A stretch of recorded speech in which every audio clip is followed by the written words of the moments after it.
शिव समा रहे मुझ में और मैं शून्य हो रहा हूँ।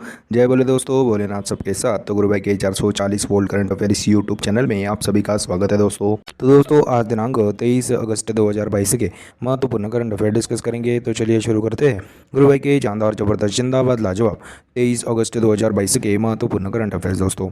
तो दोस्तों हाल ही में 22 अगस्त को international day for commemorating the victims of acts of violence based on religion और बिलीफ के रूप में मनाया गया।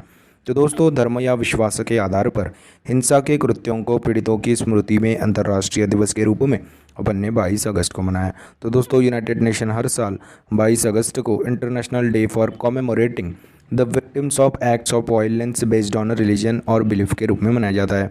तो यह दिवस धार्मिक हिंसा या विश्वास के आधार पर हिंसा और आतंकवाद को लक्षित करने वाले कार्यों की कड़ी निंदा करने के लिए मनाया जाता है। तो दोस्तों हाल ही में 22 अगस्त को international day for commemorating the victims of acts of violence based on religion और बिलीफ के रूप में मनाया जाता है। दोस्तों नेक्स्ट पे चलते हैं। तो दोस्तों हाल ही में 21 अगस्त को वर्ल्ड सीनियर सिटीजन्स डे के रूप में मनाया गया। तो हर साल 21 अगस्त को वर्ल्ड सीनियर सिटीजन्स डे के रूप में मनाया गया। तो दोस्तों इस दिवस को 1991 में पहली बार मनाया गया। तो 21 अगस्त को वर्ल्ड सीनियर सिटीजन डे के रूप में मनाया गया। तो यूनाइटेड नेशन ने 1990 में सीनियर सिटीजन्स के सम्मान में वर्ल्ड सीनियर सिटीजन डे के रूप में मनाने की घोषणा की। तो दोस्तों यह दिन दुनिया भर के सीनियर सिटीजन्स को सम्मान देने और उन्हें स्पेशल महसूस कराने के लिए मनाया जाता है। तो दोस्तों हाल ही में 21 अगस्त को वर्ल्ड सीनियर सिटीजन्स डे के रूप में मनाया जाता है। दोस्तों नेक्स्ट पे चलते हैं। तो हाल ही में 21 अगस्त को international day of remembrance and tribute to the victim of terrorism के रूप में मनाया गया। तो दोस्तों आतंकवाद के पीड़ितों को अंतर्राष्ट्रीय स्मरण और श्रद्धांजलि दिवस के रूप में हर साल 21 अगस्त को मनाया जाता है। तो यूनाइटेड नेशन हर साल 21 अगस्त को international day of remembrance and tribute to the victim of terrorism के रूप में मनाते हैं दोस्तों। तो दोस्तों आतंकवाद के पीड़ितों की याद और श्रद्धांजलि देने के लिए हर साल 21 अगस्त को आतंकवाद के पीड़ितों का अंतर्राष्ट्रीय स्मरण और श्रद्धांजलि दिवस के रूप में मनाते हैं दोस्तों।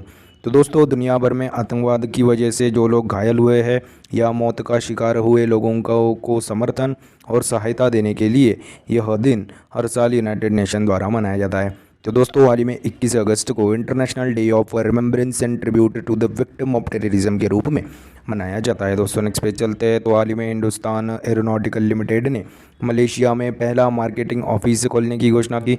तो दोस्तों भारत सरकार की हिंदुस्तान एरोनॉटिकल लिमिटेड जिसका हेडक्वार्टर बेंगलुरु कर्नाटक में है, उसने अभी मलेशिया में पहला मार्केटिंग ऑफिस खोलने की घोषणा की थी।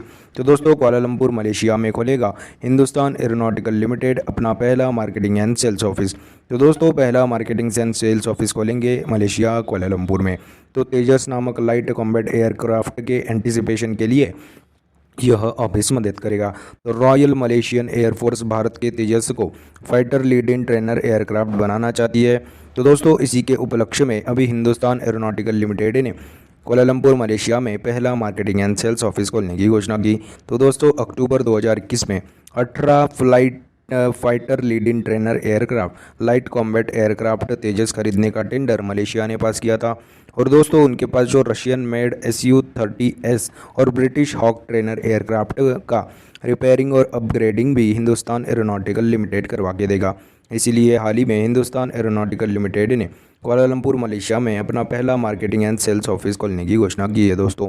नेक्स्ट पे चलते हैं। तो हाल ही में आशीष धवन जी को बिल गेट्स फाउंडेशन के बोर्ड ऑफ ट्रस्टीज़ के रूप में नियुक्त किया गया। तो भारतीय फिलंथ्रोपिस्ट आशीष धवन जी को बिल गेट्स फाउंडेशन के बोर्ड ऑफ ट्रस्टीज़ के रूप में नियुक्त किया गया। तो कॉन्वर्जेंस फाउंडेशन के founder and CEO Ashish Dhawan ji को बिल गेट्स फाउंडेशन के बोर्ड ऑफ ट्रस्टीज़ के रूप में नियुक्त किया गया। तो इनके साथ ही डॉक्टर हेलेन डी गेल जो कि the president of Spelman college US के है, इनको भी Bill and Melinda Gates foundation के बोर्ड ऑफ ट्रस्टीज़ के रूप में नियुक्त किया गया। तो दोस्तों आशीष धवन जी और डॉक्टर हेलेन डी गेल जी को bill and Melinda Gates foundation के बोर्ड ऑफ ट्रस्टीज़ के रूप में नियुक्त किया गया है। दोस्तों नेक्स्ट पे चलते हैं। तो दोस्तों हाल ही में प्रख्यात लेखक नारायण जी का निधन हुआ। तो केरला के पहले नॉवेलिस्ट यानी कि उपन्यासकार और short story writer Narayan ji का निधन हुआ। तो 82 साल की आयु में प्रख्यात लेखक नारायण जी का निधन हुआ। तो 1999 में केरल साहित्य अकादमी पुरस्कार विजेता प्रख्यात लेखक famous novelist famous writer Narayan ji का निधन हुआ। तो 82 साल की उम्र में प्रख्यात लेखक नारायण जी का निधन हुआ। दोस्तों नेक्स्ट पेज चलते हैं। तो दोस्तों हाल ही में यूईएफए चैंपियंस लीग खेलने वाली पहली भारतीय महिला फुटबॉल पटु मनीषा कल्याण जी बन गई। तो दोस्तों अपोलन लेडीज़ एफसी से डेब्यू कर मनीषा कल्याण जी ने इतिहास रच दिया और दोस्तों यूईएफए चैंपियंस लीग खेलने वाली वह पहली भारतीय फुटबॉल पटु भी बन गई। तो दोस्तों एंगोमी साइप्रस में आयोजित यूईएफए चैंपियंस लीग खेलने वाली पहली भारतीय महिला फुटबॉलर मनीषा कल्याण जी बन गई। तो 20 साल की आयु में पहली भारतीय महिला फुटबॉलर बन गई जो कि यूईएफए चैंपियंस लीग में खेलने वाली पहली भारतीय महिला बन गई जिन्होंने अपोलन लेडीज़ एफसी से डेब्यू किया दोस्तों। तो दोस्तों हाल ही में मनीषा कल्याण और सुनील छेत्री जी को best women's and men's football player of the year के रूप में भी चुना गया था रिस्पेक्टिवली। तो दोस्तों हाल ही में यूईएफए चैंपियंस लीग खेलने वाली पहली भारतीय महिला फुटबॉल पटु मनीषा कल्याण जी बन गई है दोस्तों। नेक्स्ट पे चलते हैं। तो दोस्तों हाल ही में national payment corporation of India limited जो कि जिन्होंने अभी ब्रिटेन में यूपीआई के चलन के लिए ब्रिटेन के साथ समझौता किया। तो दोस्तों एनपीसीएल यानी कि national payment corporation of India limited जिसकी इंटरनेशनल पेमेंट्स लिमिटेड यानी कि एनआईपीएल इसने अभी ब्रिटेन में यूपीआई के चलन के लिए समझौता किया। तो national payment corporation of India limited international payments limited ने ब्रिटेन की एक कंपनी है दोस्तों जिसका नाम है पेक्सपर्ट जो कि ब्रिटेन के पेमेंट सॉल्यूशन प्रोवाइडर है पेक्सपर्ट।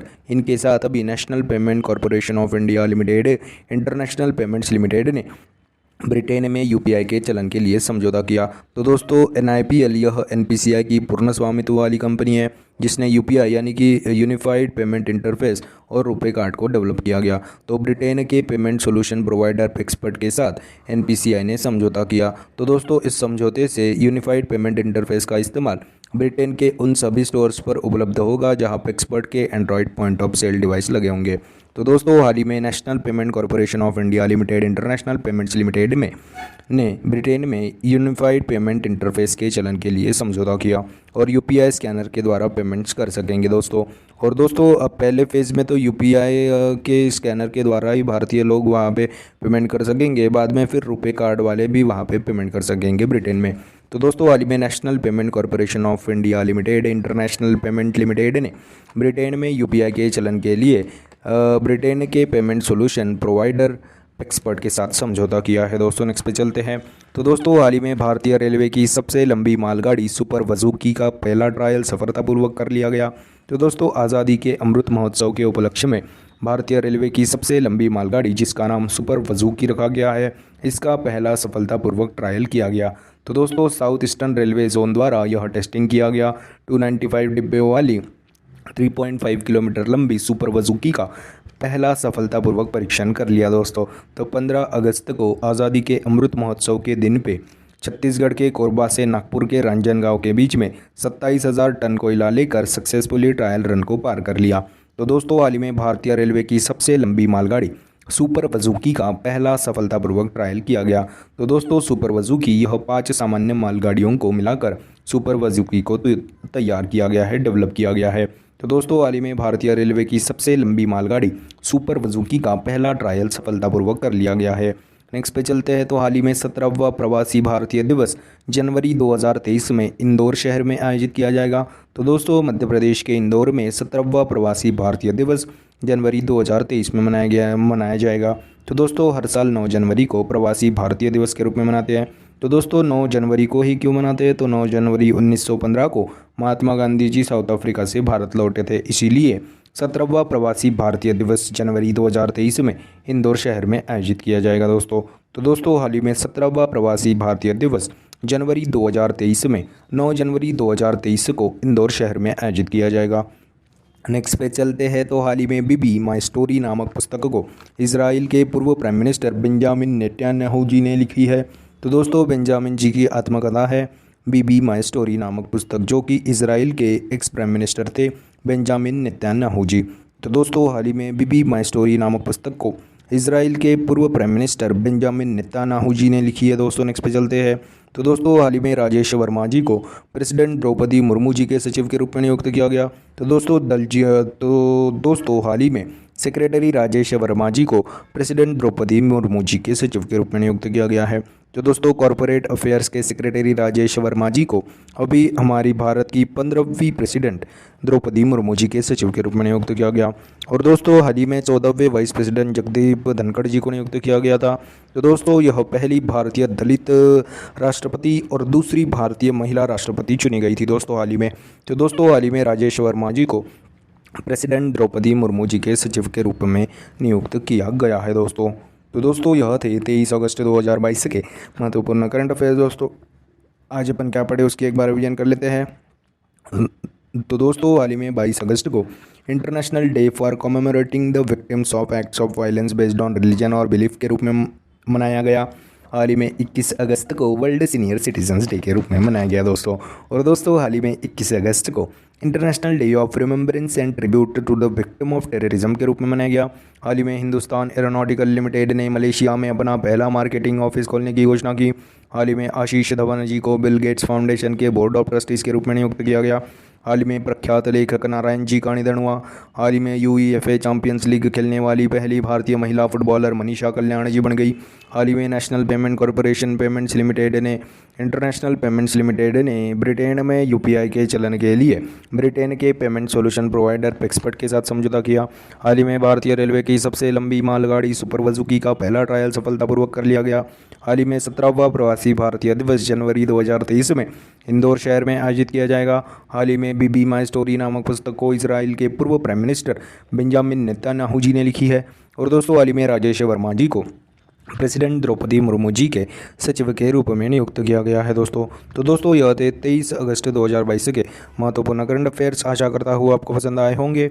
अगर पसंद आए होंगे तो दोस्तों लाइक कर दीजिए, कमेंट कर दीजिए। और दोस्तों ऐसे ही day to day current affair classes, उनकी रिवीजन क्लासेस और जनरल नॉलेज क्लासेस पाने के लिए गुरु भाई के 440 वोल्ट करंट अफेयर्स चैनल को फॉलो कीजिए, सब्सक्राइब कीजिए। और one liner current affairs PDF पाने के लिए हमारी टेलीग्राम चैनल को फॉलो कीजिए। Link is in the description box below.